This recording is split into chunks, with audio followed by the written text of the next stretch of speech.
Bien, continuando con las ponencias, tenemos ya en sala a la doctora Melisa Peláez Chomba. Ella es médico ginecobstetra, subespecialista en medicina fetal de la clínica Ricardo Palma, y esta tarde va a hablarnos de acretismo placentario. Doctora Melisa, bienvenida. Muy buenas tardes. Bueno, buenas noches con todos. El día de hoy voy a exponer el tema de espectro de placenta acreta. Bueno, nosotros sabemos, el diagnóstico clínico es la placenta anormalmente adherida, que puede estar adherida en su totalidad o en partes a la pared uterina. Y la definición histológica es la ausencia total o parcial de la decidua basal. Esto es lo común que nosotros podemos ver, como pueden observar en la foto. No significa que en una placenta con acretismo siempre vamos a encontrar diferentes tipos de acretismo. No todo es o solamente percreta o solamente acreta, entonces podemos encontrar focos de los diferentes tipos, ¿no? Acreta, increta y percreta. Tenemos que entender que la placenta acreta ya desde 1937 ya estaba descrita. En 1982 ya se da una descripción por ecografía y en el 2018 ya se ha dado la clasificación FIGO. Es importante poder reconocer al acretismo placentario porque con esto nosotros vamos a bajar la pérdida estimada de sangre, vamos a disminuir la cantidad de paquetes globulares a transferir, vamos a mejorar los corticoides prenatales en los bebés, vamos a disminuir la cantidad de pacientes sometidas a anestesia general. Disminuimos también la cantidad de histerectomías por hemorragia masiva y la transfusión masiva, ¿no? Entonces, mejoramos completamente disminuimos la morbilidad y la mortalidad materna, teniendo ya el conocimiento de que tenemos una paciente que tiene alto riesgo de acretismo placentario. Sabemos que no todas las pacientes van a tener este riesgo. Las que tienen más riesgo son aquellas que tienen placenta previa, las que tienen cesáreas anteriores, las que han tenido una gestación producto de FIP. Tenemos, entre otras causas, también la miomectomía, el legrado, la ablación endometrial, el síndrome de Asherman, endometritis, antecedente de quimioterapia, radiación, ¿no? Todo esto nos va a aumentar el riesgo de pacientes con acretismo placentario. En cuanto a la fisiopatología, en la teoría antigua hablaban de una hiperactividad del trofoblasto. Sin embargo, ahora se sabe que es esta interacción entre el trofoblasto y un defecto también en la interfase endometrio-miometrio que va a generar este aumento de invasión del trofoblasto. Algo que de repente nosotros escuchamos a la actualidad mucho, que es el ectópico en cicatriz de cesárea. Bueno, a la actualidad sabemos que el ectópico en cicatriz de cesárea en realidad es un precursor del acretismo placentario. Incluso ahora se sugiere ya no decirle ectópico, porque en realidad es un embarazo que en algunas ocasiones puede llegar incluso al término. El embarazo en cicatriz de cesárea, antes de las 7, 8 semanas, el útero va a estar vacío y la gestación la vamos a ver anidada a nivel de la cicatriz. Los signos de embarazo en cicatriz de cesárea, y de repente esto nosotros lo podemos ver, como les digo, y lo hemos visto bastante en el hospital,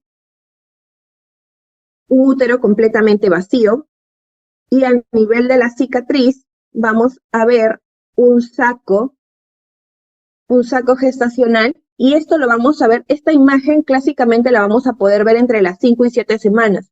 ¿Por qué? Porque después de eso el saco puede llegar a migrar e invadir todo el útero. Por ejemplo, acá tenemos el saco, ¿no?, bastante cerca al istmo. Es lo mismo que como cuando nosotros encontramos una gestación ítmica, también esta gestación ítmica puede llegar a migrar al útero, entonces no deberíamos considerarlo como un ectópico cervical desde el inicio. Acá en esta foto, por ejemplo, de este embarazo es de como de 7 semanas, y ya se pueden ver un poquito las lagunas placentarias en una gestación de primer trimestre. Algo que tenemos que ver mucho cuando tenemos este tipo de gestaciones es evaluar la cantidad de miometrio que queda, que separa, ¿no?, el saco del detrusor. Nuevamente aquí. Nuevamente aquí podemos observar saco gestacional, el útero vacío y la cercanía que tiene con la vejiga. También podemos, cuando nosotros le colocamos el Doppler, vamos a ver un incremento de la vascularización de la interfase vésico-placentaria.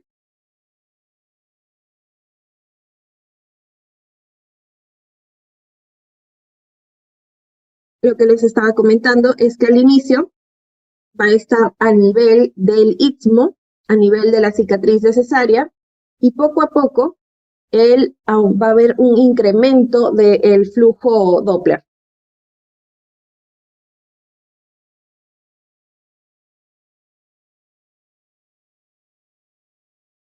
La historia natural, perdón. La historia natural del embarazo en cicatriz de cesárea es que antes de las 7 semanas el saco va a ser, el diagnóstico va a ser mucho mejor, va a ser mucho más fácil para nosotros entre las 5 y las 7 semanas. Sin embargo, después de esto, el saco va a empezar a crecer y va a empezar a migrar a todo el útero.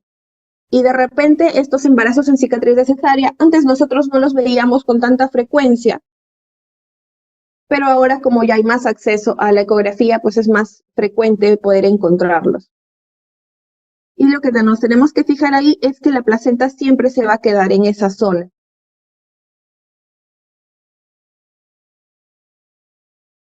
¿No? Acá podemos ver cómo ya está perdiendo un poco el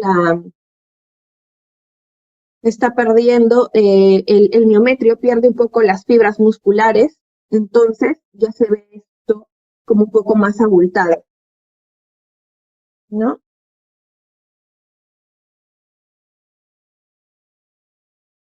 Desde 1987 ya habían muchos reportes, muchos informes de algunos abortos, algunos legrados, y de repente a algunos colegas les ha pasado, que realizan un legrado y existe un sangrado bastante abundante. Entonces, esto podría ser consecuencia de esta gestación en la cicatriz de cesárea. Y con el tiempo se empezaron a dar cuenta que algunos embarazos que continuaban llegaban a terminar como placenta acreta, ¿no? Estaría, bueno, acá hay algunos artículos donde hablan de esta asociación.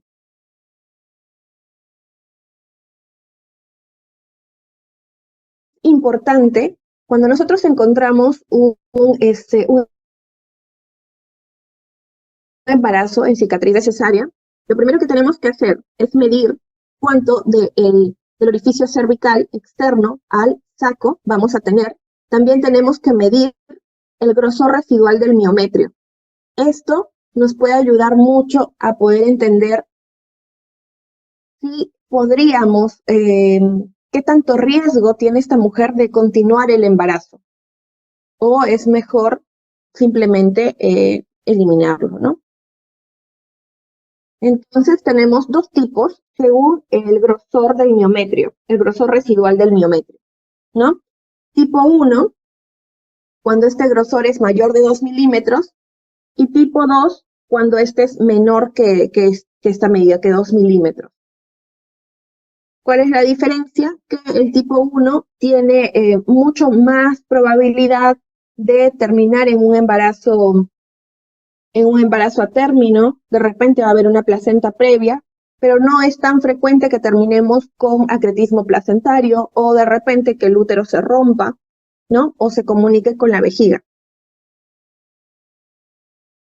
Algo que también se nos recomienda es no solamente lo miremos en una sola vista, sino que tenemos que revisar en todos los planos cuánto de miometrio residual tenemos. Acá, por ejemplo, ya podemos ver, ¿no?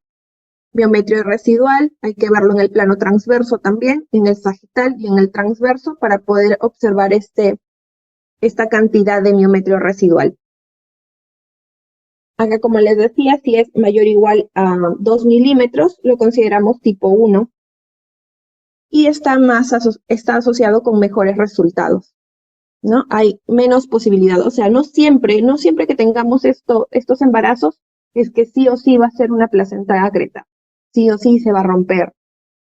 No, por eso tenemos que hacer la tipificación, ¿no? En caso de que sea menor o igual a 2 milímetros, entonces ya hay muchos más riesgos.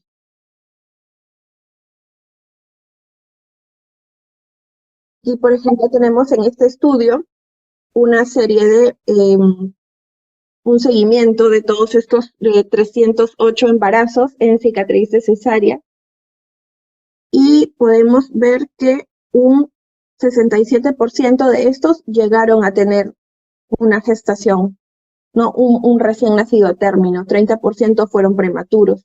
Es decir, con esto quiero que se entienda que un ectópico, que no deberíamos decirle ectópico en cicatriz de cesárea y que tendríamos que informar a la paciente que sí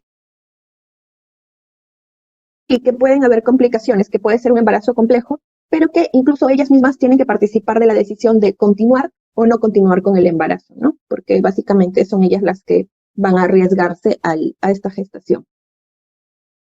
Eso también es otra forma de poder clasificar a la gestación en cicatriz de cesárea, haciendo una línea o no, o sea, tenemos un útero en posición sagital, un corte sagital del útero, trazamos una línea desde el orificio cervical. Trazamos una línea desde el orificio cervical interno hasta el fondo y podemos observar si está por encima de esta línea lo consideramos en primer tipo, si está en medio, segundo, y si está por debajo, tercero. Y de acuerdo a esto podemos evaluar también la probabilidad de que hayan complicaciones, ¿no?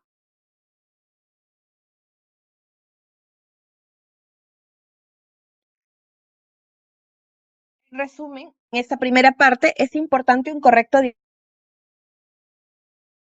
diagnóstico del embarazo en cicatriz de cesárea. El saco en el embarazo de cicatriz de cesárea va a evolucionar para convertirse en un embarazo intrauterino, dejando la placenta en la cicatriz. El embarazo en cicatriz de cesárea es la primera expresión del espectro de placenta ácreta. El tipo 2 es más a menudo la que evoluciona a el espectro de placenta ácreta, más que el tipo 1. Y el grosor residual del miometrio es el determinante más importante del resultado del embarazo en cicatriz de cesárea. En la Sociedad de Medicina Materno-Fetal, lo que nos refiere que, en resumen, lo que nosotros tenemos que buscar para tomar una decisión junto con la paciente, básicamente es preservar la salud de la mamá y, en segundo lugar, preservar la fertilidad de ella, ¿no? Esto es un poco de tratamiento. El tratamiento del embarazo en cicatriz de cesárea, como dije, con una decisión conjunta entre la mamá y el médico, sabiendo cuáles son los riesgos estimados por si es tipo 1 o tipo 2, podemos hacer una inyección local de metrotexato, de cloruro de potasio, podemos hacer el quirúrgico con una histeroscopía, la colocación de una sonda Foley, la laparoscopía, resección local y en última instancia la histerectomía, que es bastante raro que lleguemos hasta ese punto. Ahora, ya pasamos la primera parte, ¿no? O sea, ya tenemos ecográficamente, ya vimos cómo se ve un embarazo entre las 5 o 7 semanas de gestación en un embarazo en cicatriz de cesárea. Ahora que ya ha pasado un poco más el tiempo, ya podemos ver el embarazo en todo el útero. Existen ciertos signos tempranos que nosotros podemos evaluar en la ecografía de 11 a 14.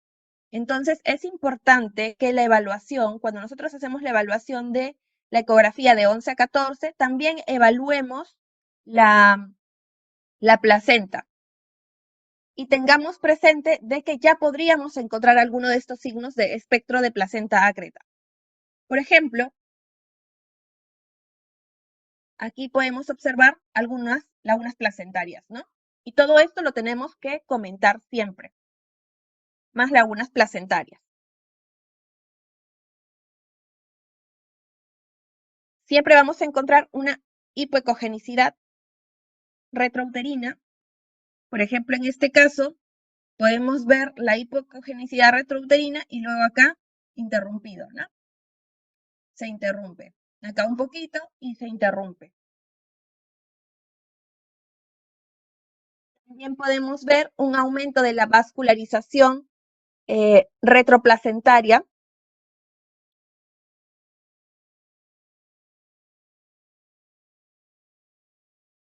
Podemos encontrar signos desde el primer trimestre, una implantación baja del saco, y tenemos que hacerle seguimiento. Nosotros cuando evaluamos y encontramos estos signos de manera temprana, los tenemos que siempre describir en la ecografía de primer trimestre y hacer un seguimiento entre las 28 y 32 semanas porque los signos van a ser mucho más floridos.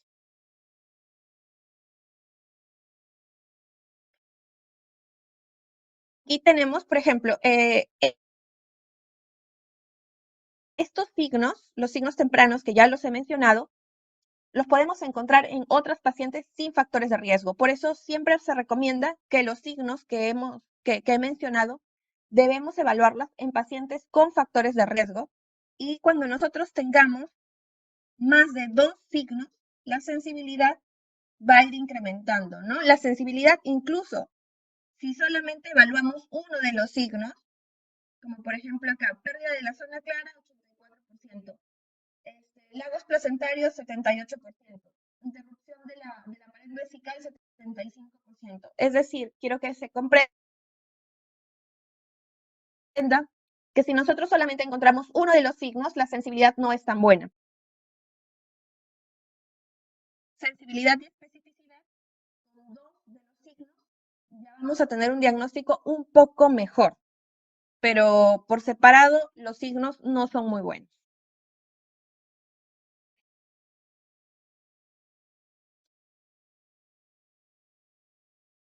Ahora, nosotros podemos encontrar también signos durante el segundo y tercer trimestre. En escala de grises, nosotros vamos a encontrar los lagos placentarios nuevamente, la pérdida de la zona clara, la disminución del grosor miometrial, la interrupción de la pared de la vejiga, el abultamiento de la placenta y una masa exofítica focal. Con Doppler, nosotros ya podemos ver hipervascularización uterovesical, la presencia de vasos puente, la hipervascularidad subplacentaria y los vasos que alimentan a los lagos placentarios. La predicción de placenta, del acretismo placentario mejora si hay más de un marcador. Y evidentemente, como les dije, asociado a los factores de riesgo, que lo principal es la cesárea anterior. Ahora, ¿cómo vamos a ver los lagos placentarios? De repente si ha habido alguna exposición sobre las placentas y cómo se ve la placenta, nosotros normalmente vamos a ver lagos venosos en la placenta, sobre todo en una placenta madura. Sin embargo, existe cierta diferencia entre estos lagos venosos de la placenta cuando es por vejez de la placenta o cuando está asociado a acretismo placentario. La principal diferencia, ejemplo, y pueden observar estos lagos que son alargados e irregulares. Son más alargados e irregulares a diferencia de estos otros que son más circulares. Estos lagos placentarios probablemente sean de una placenta de tercer grado, ¿no?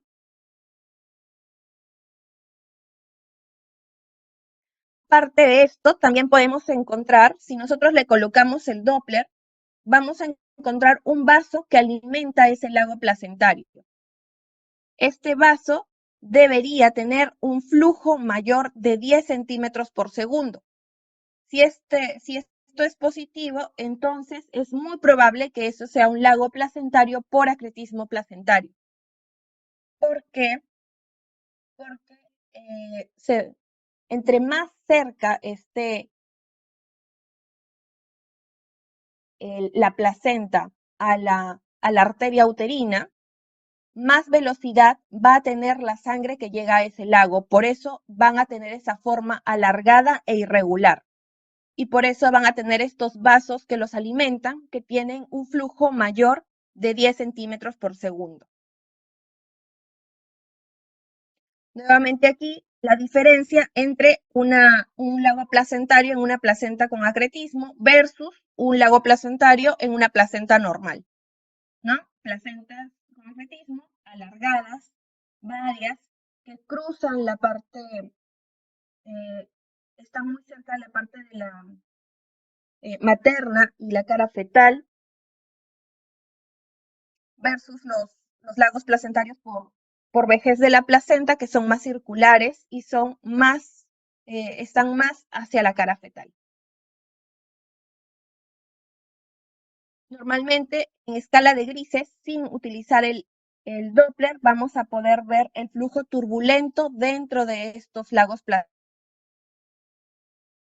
placentarios. Y como les vuelvo a repetir, tenemos que buscar estos vasos alimentadores, ¿no?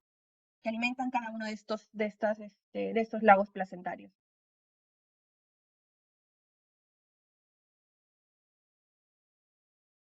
Existen también grados de los lagos placentarios, cuando no se ve ningún lago, grado 0, cuando vemos entre 1 y 3 lagos, grado 1, grado 2, de 4 a 6 lagos, y grado 3, múltiples lagos en toda la placenta.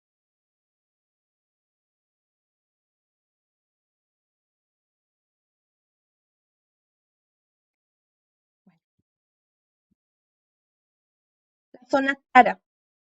La zona clara va a ser este espacio entre la placenta y el miometrio. Entonces, acá, por ejemplo, tenemos este es el miometrio, acá está la placenta y tenemos la zona clara. La zona clara va a estar llena de vasos también. ¿Ok? De vasos. ¿Qué es lo que nosotros tenemos que ver? Nosotros tenemos que tener en cuenta que cuando nosotros evaluamos a la paciente, si nosotros aplastamos, generamos mucha presión directa sobre esa zona, la zona clara se puede llegar a perder y nosotros podemos mal diagnosticar o podemos tener un falso positivo de esta pérdida de la zona clara. También en pacientes que tienen una gestación avanzada y también depende de la ubicación de la placenta, ¿no? Si es una placenta posterior va a ser mucho más difícil la evaluación. Aquí nuevamente podemos ver la zona clara.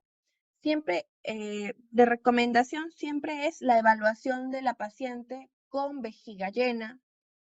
No solamente hacer la evaluación por vía abdominal, sino también hacer la evaluación por vía transvaginal. Y por vía transvaginal vamos a tener mucha mejor visualización. Aquí, por ejemplo, la zona clara. Y en esta zona existe la pérdida de esta zona clara.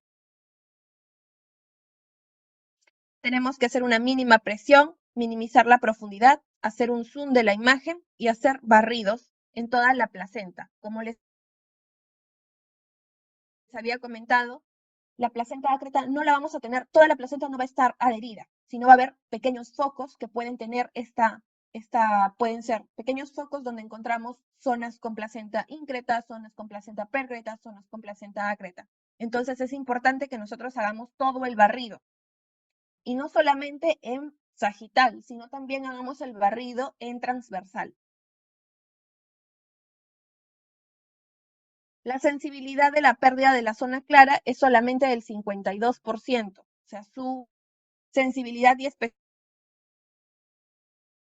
especificidad por sí sola no es buena. Siempre la tenemos que utilizar asociado a otros signos. Su valor predictivo negativo sí es bueno, del 96 al 100%.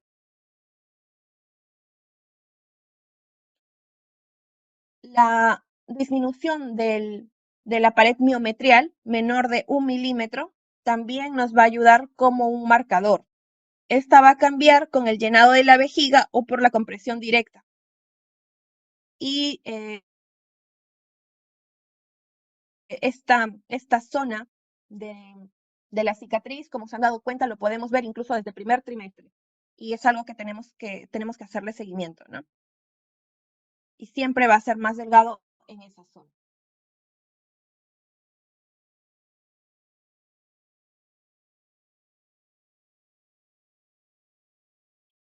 Tenemos que medir siempre el punto más delgado. La evaluación de preferencia tiene que ser por vía transvaginal y el haz debe estar perpendicular a la pared del útero para poder tener una mejor evaluación.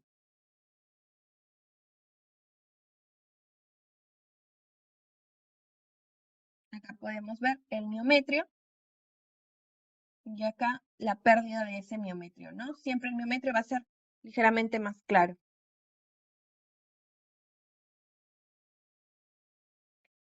La sensibilidad y la especificidad tampoco es tan buena, entonces tratemos siempre de encontrar la mayor cantidad de signos. En cuanto a falsos positivos, nosotros también podemos tener un falso positivo por esta disminución o ausencia del miometrio en una paciente que ha tenido una dehiscencia parcial de la cicatriz, llamada también ventana uterina. El miometrio se adelgaza a medida que se acerca al término. En el caso de el placental bulge, lo que vamos a observar y por qué se produce es porque el trofoblasto va a invadir va a haber una pérdida de las fibras musculares del miometrio. Por lo tanto, se va a perder esa regularidad, ¿no? Por ejemplo, aquí está el miometrio completo, completo, completo, y aquí ya se perdió las fibras del miometrio, solamente queda la serosa, y por eso se ve este abultamiento de la placenta a nivel de la vejiga. No significa que ya esté invadiendo la vejiga, sino que en esta zona no existe miometrio. Por eso se ve de esa forma. Nuevamente acá podemos ver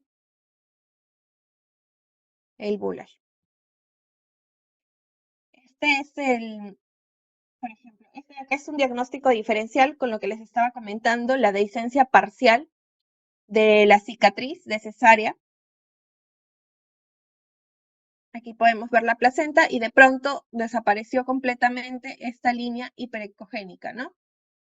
Que llegaría a ser como la serosa y la placenta se ve como que está en contacto con la vejiga. Cuando se hace la cirugía se puede observar esto, que básicamente no es un acretismo placentario, sino simplemente que se estuvo empezando a romper el miometrio. Y ya estaba prolapsando un poco la placenta.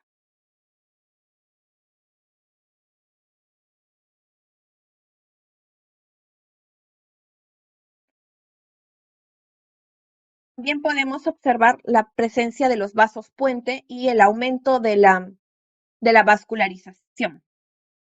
Por ejemplo, aquí tenemos esta serosa completamente presente y de pronto podemos observar aquí cómo este vaso está atravesando esta serosa. La sensibilidad es un poco mejor, llega hasta el 91%, la especificidad del 87%, porque a veces también puede ser porque no estuvo muy llena la vejiga y falsamente podemos pensar de que sí existe un percretismo, ¿no? Pero esto nos ayuda mucho, no vamos a decir directamente diagnóstico de percretismo, sino diagnóstico de espectro de placenta acre. Nuevamente aquí pueden observar cómo en esta zona la interrupción de esta línea hiperecogénica, ¿no? Acá otra vez, interrupción de la línea hiperecogénica, interrupción de la línea hiperecogénica. Entonces aquí está lleno de vasos puente. Cuando le ponemos el Doppler, efectivamente podemos ver en esa zona un incremento de la vascularización y que efectivamente son vasos puente. Entonces, esta también es un signo de acretismo placentario. Un poco de abultamiento, ¿no? de la placenta. Nuevamente, más neovascularización. Aquí también se ve un lago placentario con su vaso alimentador.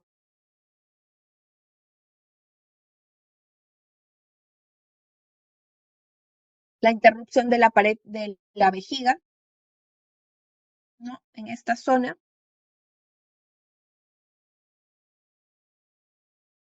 Acá se ve bastante bien y está completamente irregular con estas interrupciones, estos vasos puente.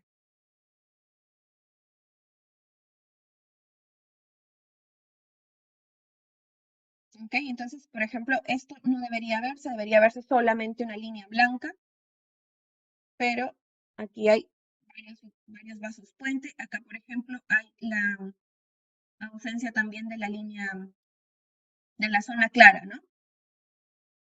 La ausencia de la zona clara, vasos puente, acá está la zona clara, y se interrumpe.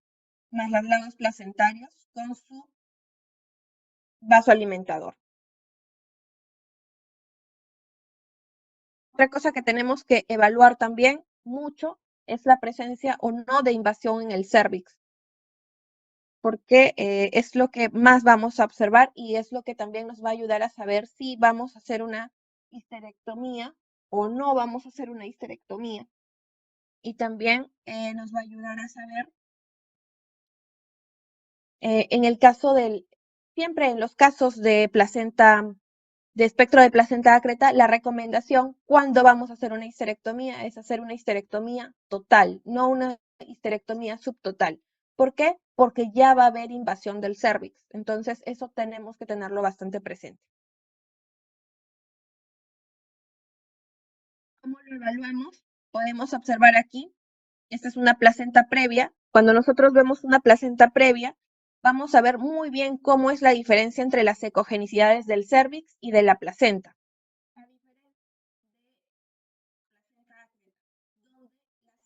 Ya no va a ser tan clara, es decir, ya no podemos saber dónde está la placenta, dónde empieza y dónde termina la placenta y dónde empieza y termina el cérvix, ¿no? Porque todo está invadido y es de manera irregular. Entonces ese también es un signo que nos va a ayudar a saber si el cérvix está tomado o no.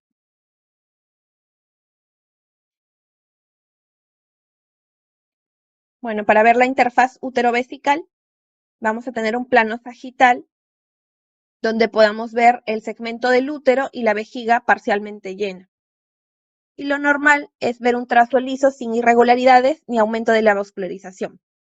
Y lo anormal es la interrupción focal de la pared vesical hiperecoica, el abultamiento de la pared de la vejiga y el aumento de la vascularización. Entonces, lo mismo, básicamente todo lo que hemos mencionado, ¿no? Por ejemplo, ahí se ve bien la interfaz útero-vesical.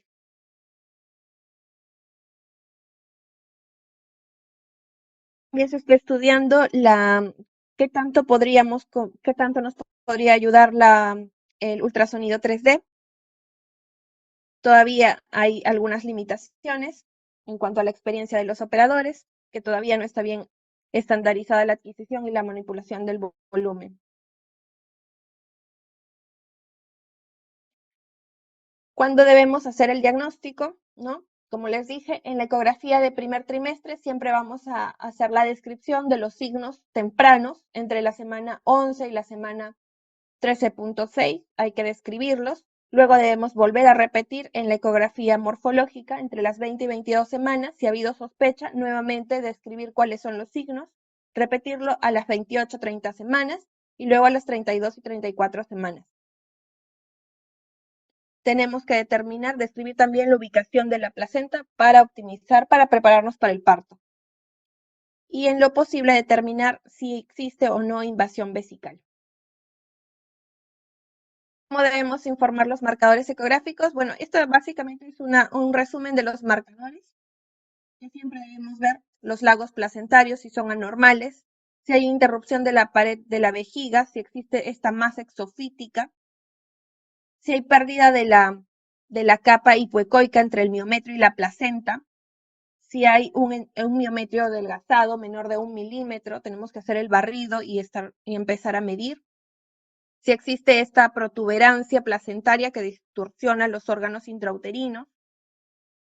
Con el Doppler siempre revisar los vasos alimentadores, ver si esto causa flujo turbulento, medir la velocidad de estos vasos, ver si existe vasos puentes, si hay hipervascularidad subplacentaria, hipervascularidad uterovesical. Y en algunos casos también podemos observar si hay compromiso parametrial.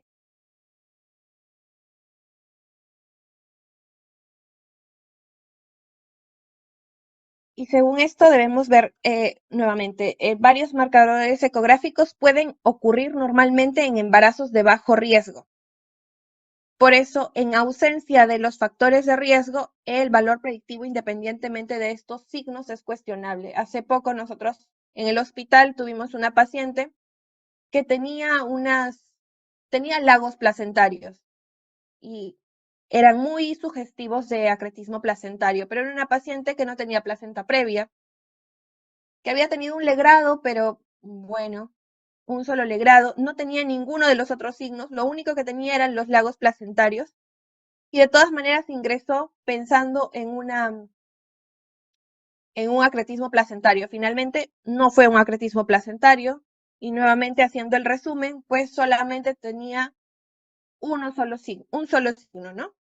Y no era el más. Y como le hemos dicho, un solo signo no nos da tanto el diagnóstico. La sensibilidad de un solo signo es bastante baja. Muchísimas gracias, doctora Melissa, por su excelente ponencia. Por favor, si hubiera alguna pregunta, hacerla por el chat. Acá hay una, disculpe antes que se vaya. Dice, los casos clínicos que se nos han presentado de acretismo placentario casi siempre terminan con histerectomía. Por eso es importante el diagnóstico ecográfico. Es importante que nosotros hagamos también, actualmente en el hospital estamos intentando implementar un nuevo modelo de informe donde podamos tener más comunicación con los cirujanos. Yo estoy a cargo de la parte ecográfica y tengo una colega que hace básicamente las cirugías de acretismo placentario, ¿no? Entonces, nosotros les damos toda la información que podamos tener de en qué zona se puede observar más esta invasión, en qué zona voy a encontrar más los vasos puente, en qué zona aparentemente existe más riesgo de acretismo placentario, cuánto del porcentaje de la placenta ha invadido el miometrio. Entonces, de acuerdo a esto y según lo que la paciente requiera, ¿no? Si es una paciente que desea preservar la fertilidad, se podría hacer solamente una resección local y no llegar directamente a la histerectomía. En realidad, no todos los casos de acretismo placentario necesariamente van a terminar en histerectomía.